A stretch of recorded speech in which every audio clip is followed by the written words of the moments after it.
گویا کہ پورا دن محنت کرنا، شام کو اپنی محنت کے اوپر خود پانی پھیرنا۔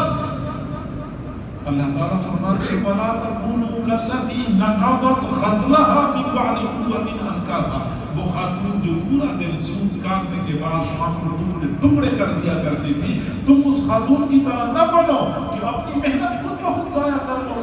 تو یہ جو بچوں نے محنت کی ہے، استادوں نے محنت کی ہے، آپ حضرات کا تعاون ساتھ تھا، اب یہ تمام تر کوششیں اور کاوشیں ضائع کرنا کون سی دانشمندی ہے؟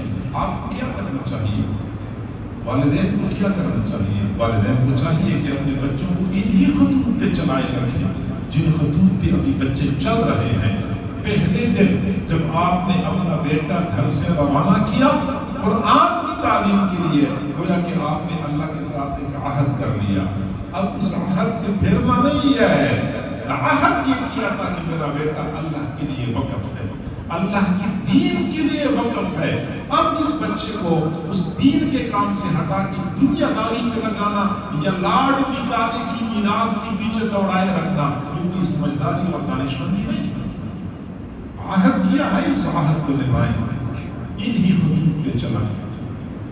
اور اگر آپ کو ڈر ہے کہ بھوکا مر جائے گا تو میرا خیال یہ ہے کہ بھوکا نہیں مرتا، یہ خواہ مخواہ میں آپ لوگوں کو دھوکا ہے، اور یہ شیطان ہی لوگوں کے دلوں میں ڈالتے بچے کو مولوی بنائیں گے تو کھائے گا کہاں سے۔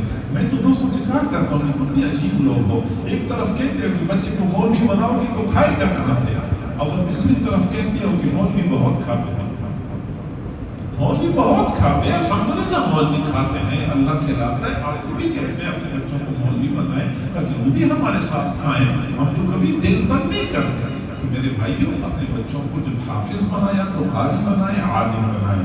اور اگر آپ کہتے ہیں کہ نہیں معذرت یہ ہماری بالکل مجبوری ہے، ڈاکٹر بنانا یہ ہماری مجبوری ہے، انجینئر بنانا ہماری مجبوری ہے، واللہ میں اس کا مخالف نہیں ہوں۔ میں کہتا ہوں آپ اپنے بیٹوں کو ڈاکٹر بنائیں، انجینئر بنائیں، بالکل مخالف نہیں ہوں، لیکن پھر میری ایک گزارش ہوگی کہ آپ بچے کو اسکول میں داخل کریں، بچے کو کالج میں داخل کریں، یا بچے کو آپ کاروبار میں لگائیں، لیکن بچے کو پابند کریں اور خود بھی اس کا اہتمام کریں۔ روزانہ 1 گھنٹہ کم از کم یہ بچہ قرآن کے لیے فارغ کرے، 6 گھنٹے، 8 گھنٹے اسکول میں پڑھے، 4 گھنٹے وہ ٹیوشن پڑھے، ہوم ورک کرے، لیکن 1 گھنٹہ کم از کم قرآن کے لیے فارغ کرے۔ اسی مدرسے میں بچے کو پابند کریں کہ اپنے استاد کے پاس جانا ہے، روزانہ 1 گھنٹہ باقاعدہ کلاس میں طلباء کے ساتھ بیٹھ کے 1 گھنٹہ لگانا ہے۔ آدھا گھنٹے میں ایک پارہ تیار کرنا ہوتا ہے اور آدھے گھنٹے میں وہی پارہ سنانا ہوتا ہے۔ یوں آپ کا بچہ مدرسے کے ساتھ جڑا رہے گا، قرآن کے ساتھ جڑا رہے گا، قرآن کا نور بھی اسی طرح برقرار ہوگا، قرآن کی یہ نعمت بھی اسی طرح سینے میں محفوظ ہوگی۔ ورنہ پھر آپ کو پتہ ہے کہ اسکول اور کالج کا ماحول کیسے ہے۔ مجھے ایک آدمی نے کہا، بڑا ناراض ہو رہا تھا، اصل میں مدرسے پر ناراض ہو رہا تھا۔ میں نے اپنے بچے کو حافظ بنایا تو بچہ حافظ بن گیا، تو میرا بچہ فرض نماز نہیں پڑھتا، تو گویا کہ مدرسے والوں نے تربیت ٹھیک نہیں کی۔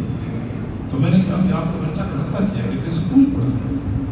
میں نے کہا نماز نہیں پڑھتا؟ نہیں پڑھتا۔ میں نے کہا جب مدرسے میں تھا تب پڑھتا تھا؟ کہتے اس وقت تو اشراق اور چاشت بھی پڑھ لیتا تھا، اوابین بھی پڑھتا تھا، اب نہیں پڑھتا۔ تو میں نے کہا جب تک مدرسے میں تھا، مدرسے میں فرض تو پڑھتا تھا، اشراق، چاشت، اوابین بھی پڑھا کرتا تھا، اب جب کالج میں چلا گیا وہاں فرض نماز نہیں پڑھتا تو خرابی کہاں ہے؟ اب آپ کو اتنا بھی سمجھ نہیں آتا کہ مدرسے کے ماحول میں اچھا بھلا پکا مسلمان تھا، فرائض کے ساتھ ساتھ نوافل کا اہتمام کرنے والا، تو کالج کے ماحول میں اگر یہ نہیں پڑھتا تو خرابی کالج میں ہے یا مدرسے میں ہے؟ اور میں نے اس سے کہا کہ اگر آپ کا یہ خیال ہو کہ کالج کے ماحول میں آپ کا بیٹا جنید بغدادی بنے گا تو پھر آپ کسی ماہر سے علاج کروا لیں، آپ کو خود علاج کی ضرورت ہے۔ وہ کالج کا ماحول اسی مقصد کے لیے بنا ہی نہیں ہے، وہ سکول اسی مقصد کے لیے بنا ہی نہیں ہے جو آپ توقع رکھتے ہیں۔ تو میرے بھائیوں، اپنے بچوں کو قرآن پاک کے ساتھ اسی طرح وابستہ رکھیں۔ حضور صلی اللہ علیہ وسلم نے فرمایا مجھ پہ میری امت کے گناہ پیش کیے گئے، مجھ پہ میری امت کے گناہ پیش کیے گئے تو سب سے بڑا گناہ میں نے یہ دیکھا کہ ایک آدمی نے پورا قرآن یاد کر لیا یا ایک پارا یاد کر لیا یا ایک سورت یاد کر لی، پھر اس نے وہ سورت بھلا دی یا پارا بھلا دیا، یہ میں نے سب سے بڑا گناہ دیکھا ہے۔ تو گویا کہ یہ بہت بڑا گناہ ہے اور یہ بندہ واجب کا تارک بن جاتا ہے۔ ہماری یہ بڑی کمزوری ہے۔ عام طور پہ لوگ کہتے ہیں کہ بچہ حافظ بن گیا تو گھر میں 10 بجے تو جنت میں پکے ہو گئے، چلے جائیں گے، بس اب مزید ہمارے گھر میں کوئی ہے ہی نہیں، تو لہٰذا بچے کو کالج میں بھیجو یا بچے کو کاروبار میں لگا دو، ہمارے 10 بندوں کی ٹکٹ پکی ہو گئی ہے۔ میرے بھائیوں ایسا نہیں ہے، وہ حدیث میں کچھ اور الفاظ آئے ہیں۔ جو بچہ قرآن پاک کو یاد کر لے پھر اس کے حلال کو حلال سمجھے، حرام کو حرام سمجھے، اس پہ عمل کرے، پھر اس بچے کو قیامت کے دن 10 بندوں کی سفارش کا موقع دیا جائے گا اور اس کی سفارش قبول کی جائے گی۔ اب اگر ایسا معاملہ ہے کہ بچے نے قرآن پاک کا یہ حفظ بھلا دیا ہے اور اس میں والدین کا بھی کردار تھا، تو قیامت کے دن نہ تو یہ بچہ نجات پا سکے گا نہ اس کے والدین نجات پا سکیں گے۔ یہی قرآن ان کے لیے پکڑ کا ذریعہ بنے گا، لینے کے دینے پڑ جائیں گے۔ لہذا آپ حضرات سے گزارش ہے کہ جب اتنی کوشش آپ لوگوں نے کر لی ہے، اب مزید بھی اپنے بچوں کو قرآن کے ساتھ وابستہ رکھیں، جوڑے رکھیں۔ اللہ کریم آپ تمام حضرات کا سننا اور اس عزیز کا بولنا اپنے دربار میں قبول و منظور فرمائے، اور ان بچوں نے جو محنتیں کی ہیں، استادوں نے محنتیں کی ہیں، اللہ تعالیٰ سب کی محنتوں کو شرف قبولیت نصیب فرمائے۔ وآخر دعوانا ان الحمد للہ۔